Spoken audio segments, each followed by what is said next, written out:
So, hello, and welcome back to Nicole Myths, Astrology and Tarot. Please be aware, if you are new to the channel, I do not sugarcoat my messages and I have no filter. So, for all of you that say, I want the truth! Some of you absolutely can and will handle the truth here just fine. Others of you, well, you can't handle the truth! At least not yet, and that's okay. I trust when you're ready, you'll find yourself back here liking my videos as a subscriber in divine time. For those of you who are self-aware enough to stay and listen, drop a like and hit the subscribe button if you haven't already. With that said, always take readings how they resonate with you. If you are confused about the message of a reading, I always recommend coming back in about 2 weeks' time and seeing it with different eyes. Most of the time, if you're confused about a reading, you're trying to connect it with a scenario that it's not actually pertaining to. So no matter how tempting it is to listen to this and try and connect the dots to someone else in your experience, understand they're in your experience because of something you are learning through witnessing them to begin with as a divine mirror. So no matter how tempting it is to connect it to someone else, know that I am always reading it to help you better understand yourself and your own healing. Also know, if you look at the image, it represents the 12 houses of your birth chart. Okay, so we all have all of them. If I note certain astrological signs or planets, it's either because that is what is specifically healing in your chart right now or is being recognized in the reading as the area that is healing, or it is being aspected by the different things going on in the current cosmos that's bringing it up. So just because I say a certain sign and it's not your sign does not mean it's someone else. It's most likely a certain area in your chart that's being acknowledged, or it's a certain aspect going on in the current cosmos that is reflecting on the different healings going on in your own chart. Now I'm ready if you're ready. So let's begin.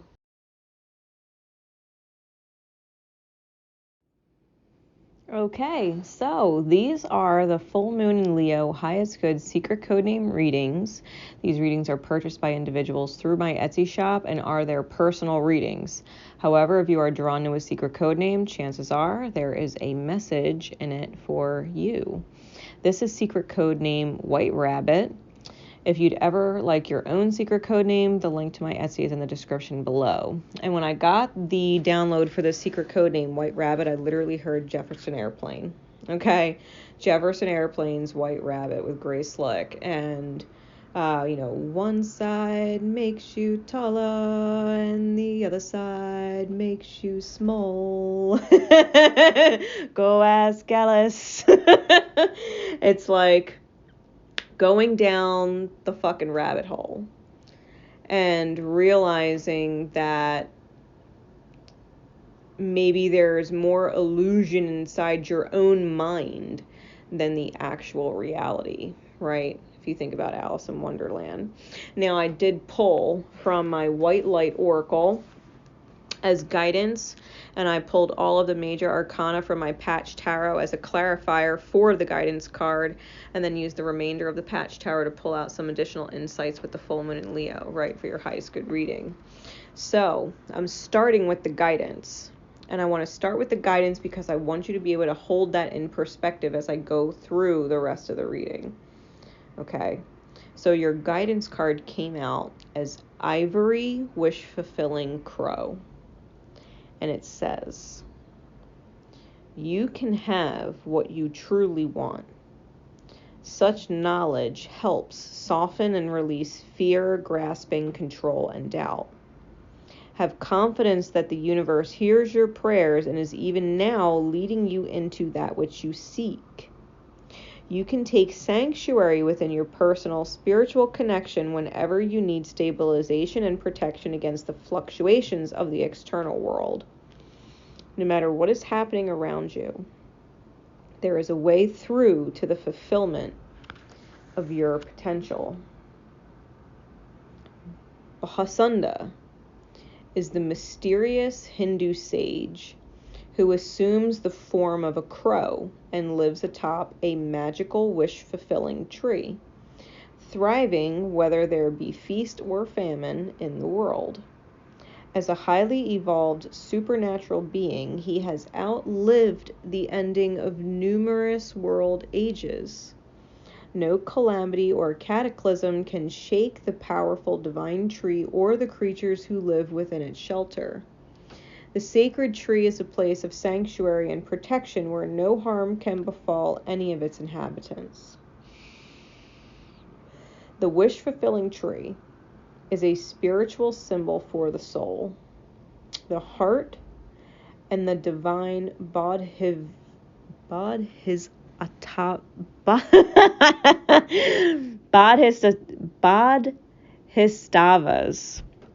or the divine bodhisattvas, or enlightened sages who guide and protect humanity. It represents a high level of consciousness which is abundant and in harmony with the universe and therefore blissful, free, and generous. This oracle reminds you that as you align with spirit, you are aligning with a powerful field of grace which has protective and strengthening qualities. It is a spiritual tonic with effect in all dimensions and all realms of existence. The price for such sacred empowerment is the surrender of one's ego. This is a lifelong journey for most of us rather than a one-time event. We recondition our mind in the waves of spirit again and again.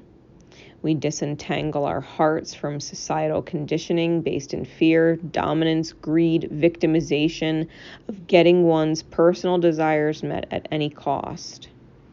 We recognize there is a profound difference between taking and receiving, and we trust in what is destined for us. Stories abound in the Hindu tradition of various wish-fulfilling manifestations, from goddesses to trees to cows and gems.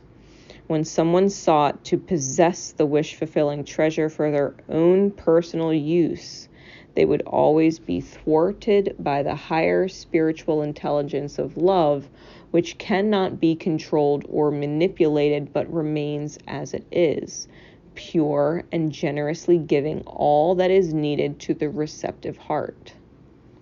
Ivory is an organic material like bone, which makes up the tusks and teeth of numerous animals of land and sea.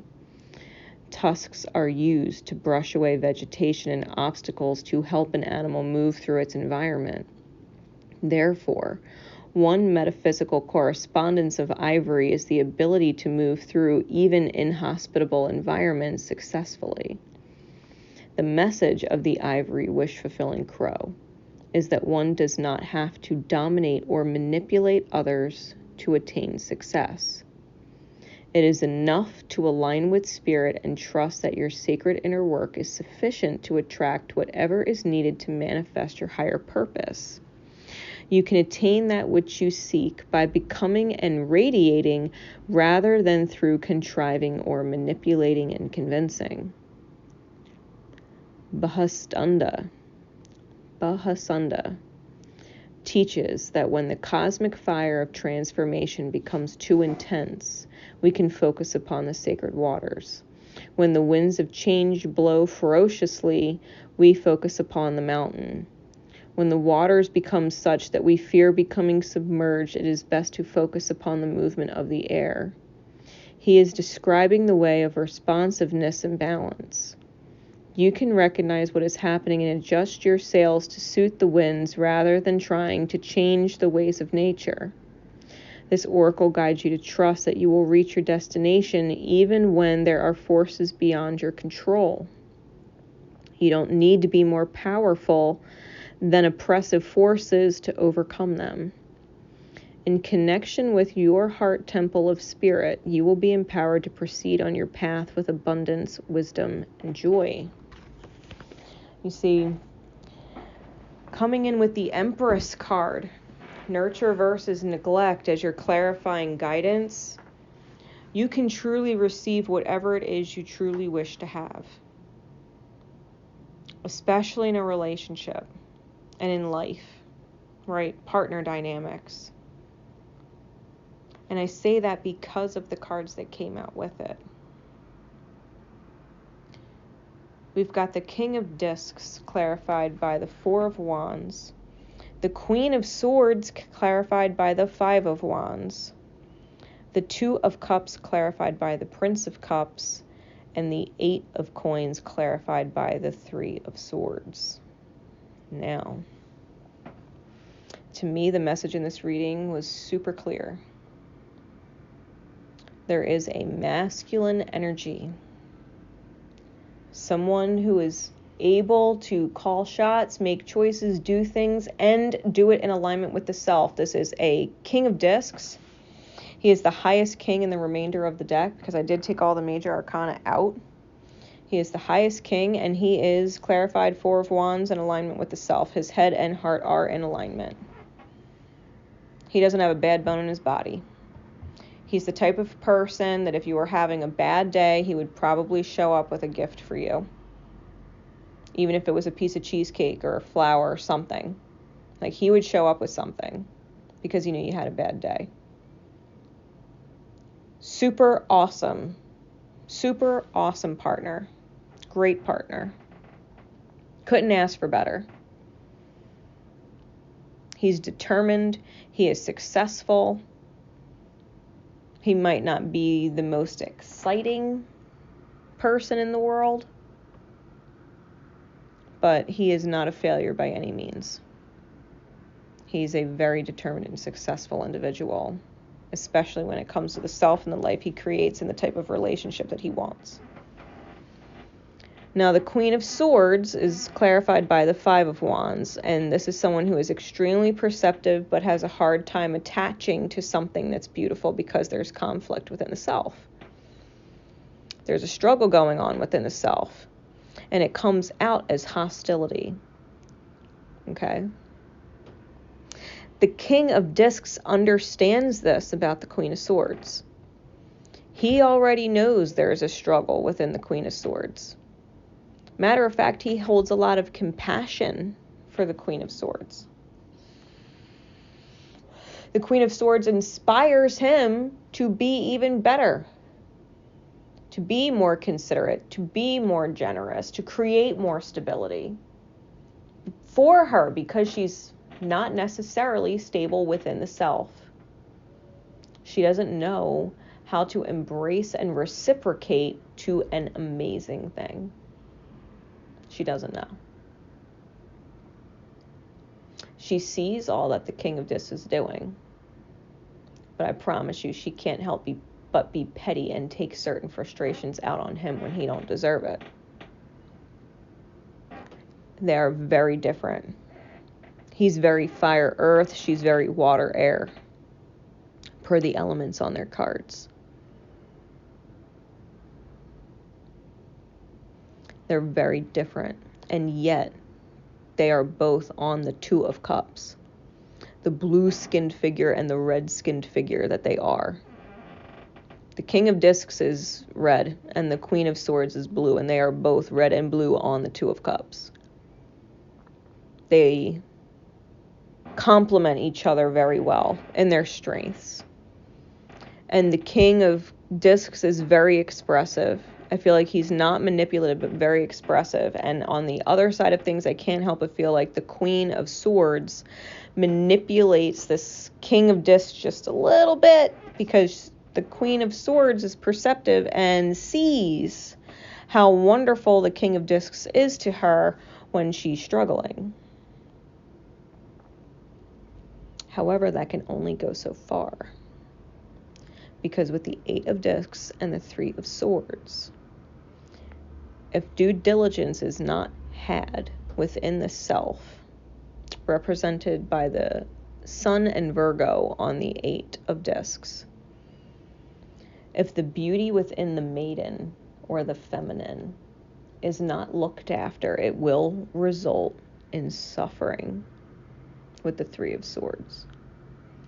Because the Three of Swords is Saturn and Libra. Those are the elements. Saturn and Libra energy. It has to be balanced. It can't persist. So if you are going to receive the wish, the partner that everybody fucking prays for, yourself included, then you have to be able to reciprocate for this King of Discs. You have to be able to let your ego go and know that he will care about you even when you're not struggling. And he will be there for you even when you're not struggling. And he would greatly appreciate it if you were stable enough within to help him out from time to time if he's having a hard time. He won't ever put his hard time on you because he knows you struggle and he can handle it. But it doesn't mean he doesn't deal with life or could use a reassuring word or support, or someone who thinks of him and does something nice for him when he's had a rough day. It can't be one way. This is what the wish-fulfilling crow is talking to you about. You are capable of receiving the wish, but you have to completely let your ego go. You have to completely let your ego go. You've got to be the kind of partner that you're receiving. Someone who is stable within, someone who is considerate, someone who is perceptive, and knows if their partner is feeling a little extra dull or a little extra quiet, it's because they're having a hard time and internalizing it. Being able to pick up on that sign and do something good for them. Be like, I don't know what's going on in your day, but I know you're not yourself, so I did this to cheer you up. To be that partner, so that you don't end up in the Three of Swords, getting swallowed by the sea without a bottle to shrink yourself into, like Alice.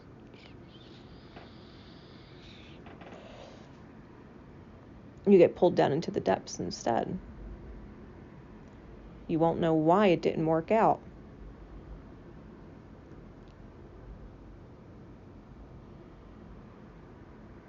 Especially if he becomes more distant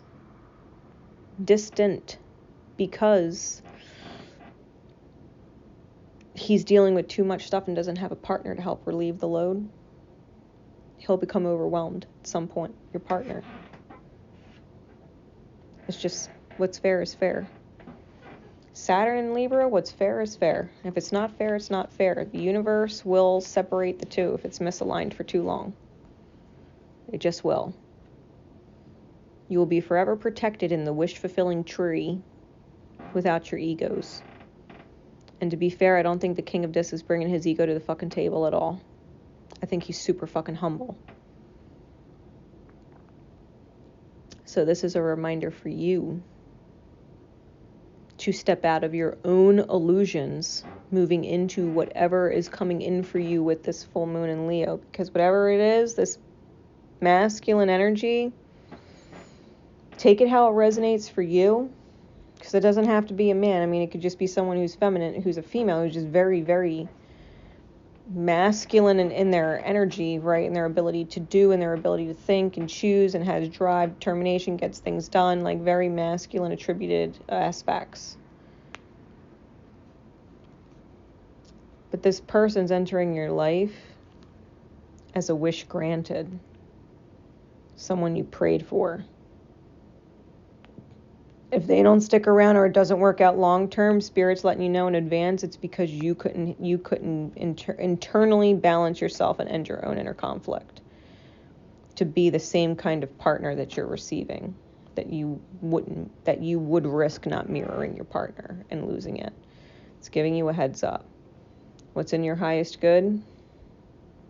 Allow yourself to both receive the nurturance of someone like this and nurture someone like this who deserves to receive who they are back in kind. So, I have faith that this will help you and serve you in your highest good. Thank you so much, Secret Codename White Rabbit, for being a part of this event. Know that all reviews left in my shop are greatly appreciated. You can always definitely hit me up in PM. Let me know how it resonated. My love and support are with you always. Remember, love each other. Most importantly, love yourself, especially to maintain each other. Take care.